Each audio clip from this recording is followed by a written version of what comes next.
Xin chào các bạn, hôm nay mình sẽ hướng dẫn các bạn kết nối chip ATmega 16 kết nối với máy tính thông qua cổng COM.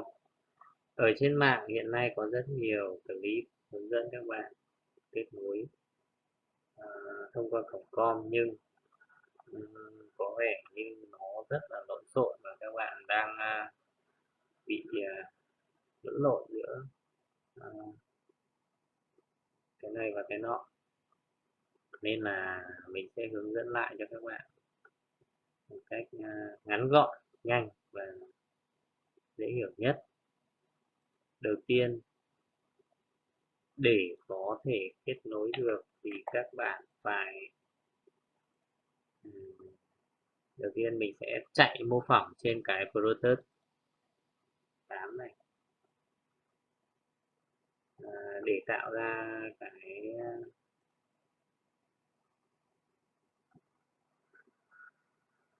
cái mạch mô phỏng thì mình sẽ mượn luôn một cái nào đấy cho nó nhanh, mình chạy mô phỏng thôi, không quan trọng lắm. Thế thì đầu tiên mình sẽ lấy con chip ATmega 16, mình mình lấy thêm cái à, đèn xanh, đèn đỏ để mình điều khiển hai cái đèn này cho nó sáng hoặc tắt, bật hoặc tắt thông qua cái cổng com. Mình điều khiển bằng máy tính thông qua cổng com, kết nối đến con chip và điều khiển hai cái đèn này bật tắt thế thôi, đơn giản thế thôi. Còn ứng dụng thì tùy các bạn, đưa vào ứng dụng như thế nào thì tùy các bạn.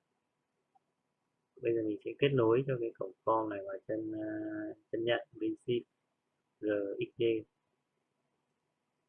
và chân truyền nối với chân truyền và chân nhận với chân nhận. à, mình kết nối cho cái bóng đèn này, mình sẽ đẩy tín hiệu ra chân 22 và 23, tức là chân C0 và C1. Rồi, nói rất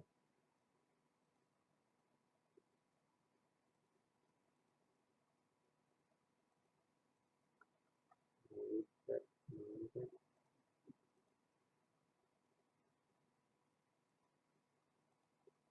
Rồi, thế là mình đã xong mấy thứ phỏng. Mình kiểm tra cái serial port này, nó là cổng con 1, bao rate là 2004. Ok, rồi bây giờ mình cần lập trình cho con chip này để nó nhận, thì mình sẽ dùng code vision.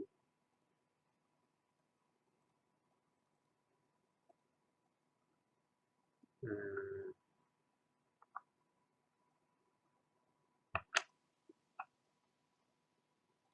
ok, mình sẽ tạo ra một cái project mới. Ok, chip ATmega. Ok, giao diện có vẻ rất mới. Giao diện này khi mình làm giao diện nó gộp hết ở đây một ô thôi. Ở đây con chip thì là chip ATmega 16, không sao, đơn giản thôi. Cổng em cần tam đây, USAT. USAT thì bạn có thể chọn receiver và transmitter. Còn bao rate chọn 2004 giống nhau hết. 8 bit data, 1 bit stop, no parity, so sánh. Sau khi config xong thì bạn chạy cái generate nó đây. Ok, mình cho nó vào một folder ở trong ở desktop. Folder từ này folder tiếp tục. Ok, cái file giống nhau hết. Còn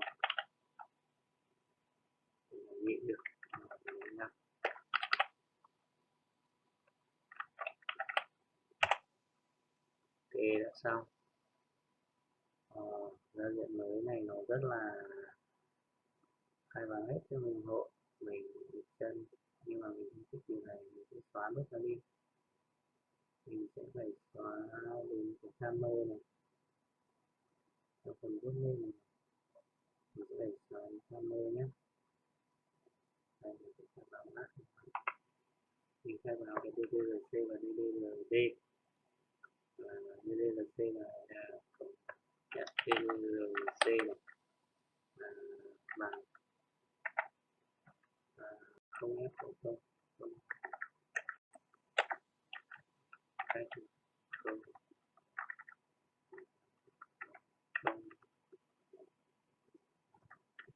không ít f output đi không f DDRD bằng không x không không input. Ok.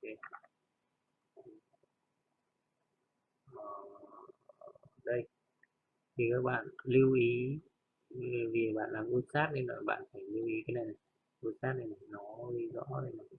Thì đây có một cái gọi là cái thanh nhớ này các bạn để ở 0x19. ok, mặc định là 0x19, nếu không phải là mặc định 0x19 thì các bạn chuyển cho mình thành 0x19 nhé, lưu ý một cái đấy thôi.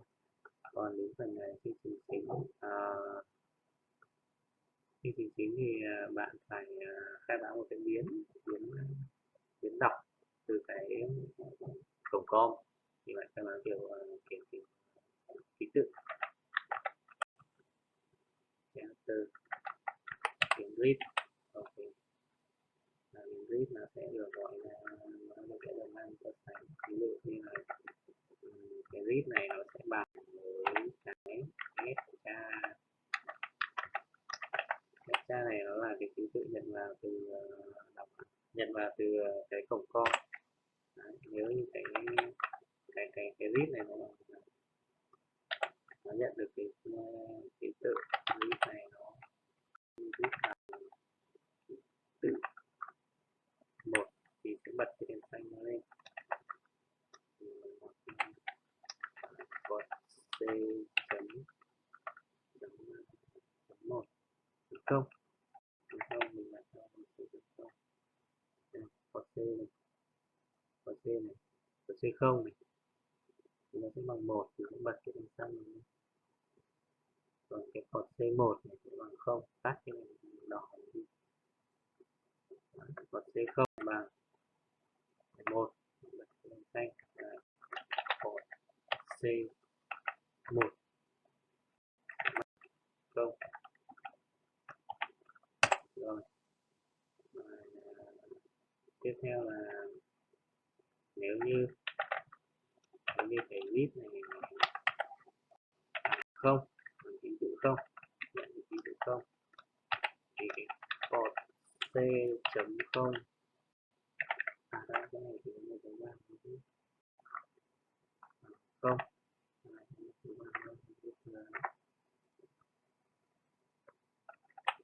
cái cột c chấm 1 bằng 1, nghĩa là khi mà mình so sánh cái gì đấy ở trong phần mềm mình đẩy trên máy tính, nó sẽ gửi tín hiệu không thì nó sẽ đổi cái đèn nó xuống cái đèn tắt. Và nếu như cái read đấy nó bằng 2 đi thì nó sẽ tắt cả hai cái đèn.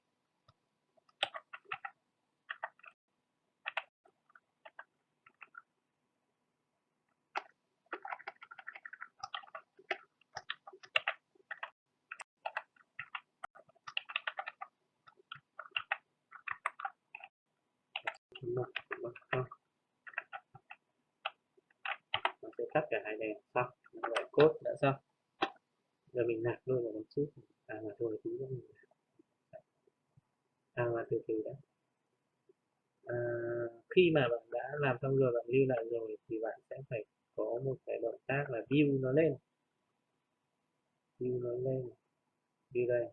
view cái dự án này thôi. Đây là view toàn bộ dự án, đây view một dự án mình đang làm thôi. Ok, mình view nó luôn. Nó không có lỗi, may quá, không có lỗi, không có cảnh báo gì. Tiếp tục. Sau khi đã xong cái phần cứng rồi, phần mềm phần lập trình cho phần cứng rồi, thì mình sẽ làm cái phần mềm trên máy tính. Phần mềm điều khiển cái con chip này trên máy tính mình sẽ dùng Visual Studio, dùng C Sharp. Mình sẽ dùng C Sharp. Rồi, ok. New. Next. Mình không có cần quan trọng lắm nên là mình lưu đâu cũng được. Cái này để miễn là cho nó chạy để các bạn hiểu thôi, còn các bạn làm thì các bạn lưu vào cái folder nào đấy, mình cứ lưu đấy lung tung ra thôi. Windows Form. Rồi,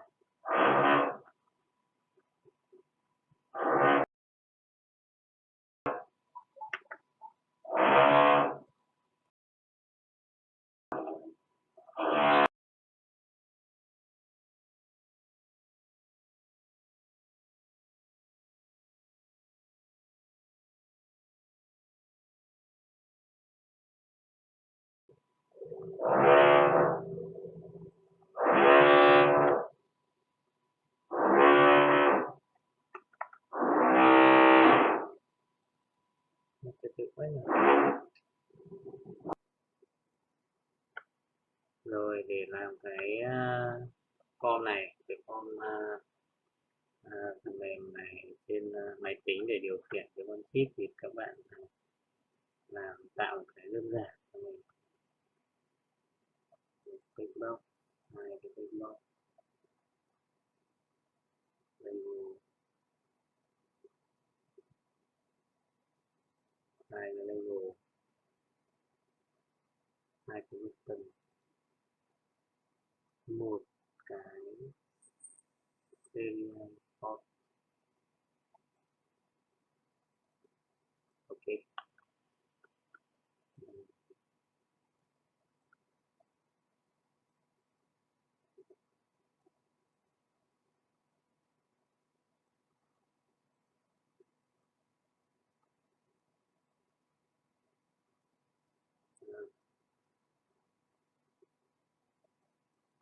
Đây là cái điều kiện một.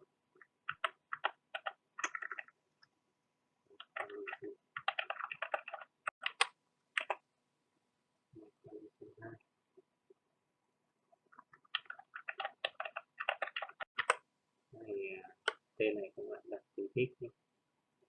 Thích một, thích hai,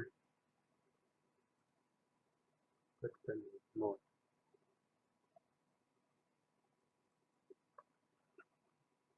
Cái này là kiểm tra điều kiện một, điều kiện hai giống nhau thì nó sẽ bật cái đèn một, đèn hai, đèn xanh và đèn đỏ. Đấy. Cái này là tắt cả hai đèn, turn off. Ok. Serial port này thì được cái bao rate 2004 giống như kia. Cổng com, đây cái cổng com này nó sẽ, nếu các bạn để com một vì mình chạy mô phỏng thì nó sẽ, cái máy tính không thể nhận được hai com một lúc, vì thế thì các bạn phải để là com 2 và cái com một pair vào cái com 2 đấy. Đây, com một thì com 2 nó sẽ nối với nhau thông qua cái phần mềm ảo này, Visual Serial Port. Rồi rồi bây giờ mình sẽ tìm thế nào.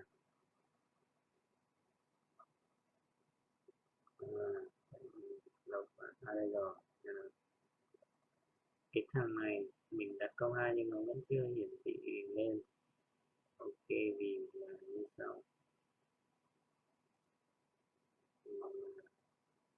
Thì là khi mà loát cái form này thì cái serial port 1 không được gọi ra. Thế thì bây giờ mình click vào cái form đấy, click vào cái form này, mình serial port 1 open. Ok, như vậy là đã gọi ra. Ngoài ra mình còn thích là khi mà chạy lên cái form loát phát thì là nó nháy vượt vào cái ô này, người ta nhập ở trên luôn. Thì mình cho cái tích gốc 1 này this tích gốc 1 chấm convert. Đấy là nó convert luôn vào cái tích gốc 1 mà nó đồng thời nó gọi cái serial port ra, cái serial port đã được chạy đây, nó đã được gọi ra luôn. Ok, sau khi gọi xong hai cái đấy thì mình sẽ lập trình cho cái nút button và cái nút này, nút kiểm tra. Nếu mà kiểm tra cái tích số 1 và tích số 2 nó bằng nhau thì nó sẽ bật cái đèn xanh, và nếu khác nhau nó sẽ bật cái đèn đỏ, tắt đèn xanh. Còn đây sẽ là tắt cả hai đèn. Thì làm như sau: nếu tích log 1 chấm text là bằng với tích số 2 chấm text thì mình sẽ gọi thành serial con 1, mình sẽ chuyển lên thành serial con 1, mình write serial con 1 này là nó chịu muốn cái đèn xanh bật thì nó phải gọi là 1. Đây, cái đèn xanh giá trị 1 thì cái đèn xanh sẽ bật.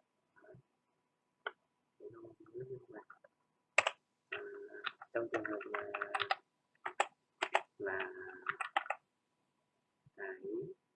cái tích gốc 2, tích gốc 1 không bằng cái tích gốc 2 thì cái serial con 1 này nó sẽ gửi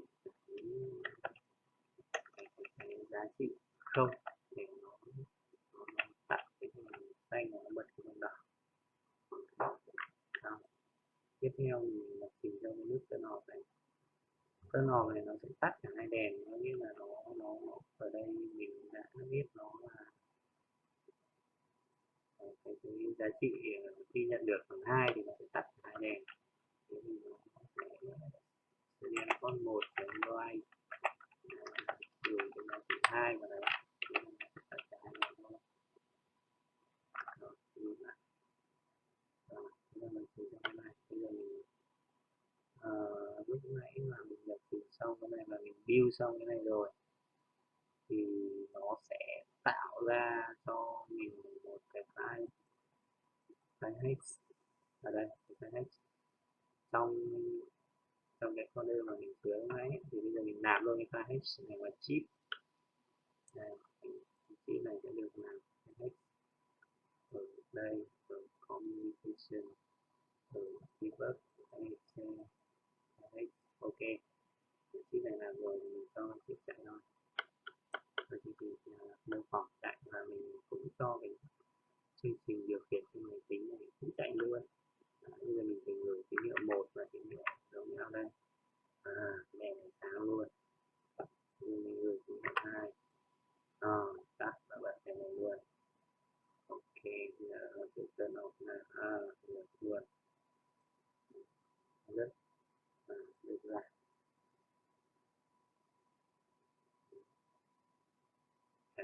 Cái này nó chỉ giúp các bạn kết nối hai cái cổng com ảo với nhau thôi. Com ảo của phần mô phỏng và com ảo của phần lập trình, của phần điều khiển này. Đối với khi các bạn làm mạch thật thì các bạn sẽ không cần cái phần nữa, mà bạn chỉ cần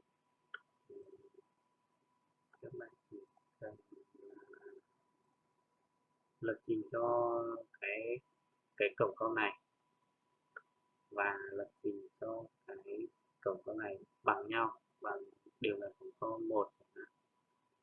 Cổng com 1 là nó tự nối thẳng vào với nhau. Đấy là trên chương trình mà các bạn làm thật. Còn đây mô phỏng thì các bạn phải thông qua một cái kết nối. Ok, toàn bộ cả cái cách kết nối của một con chip có thể giao tiếp được với máy tính thông qua cổng com thì mình đã giới thiệu cho các bạn. Bài sau mình sẽ làm không thực tế và sẽ làm bằng mạch.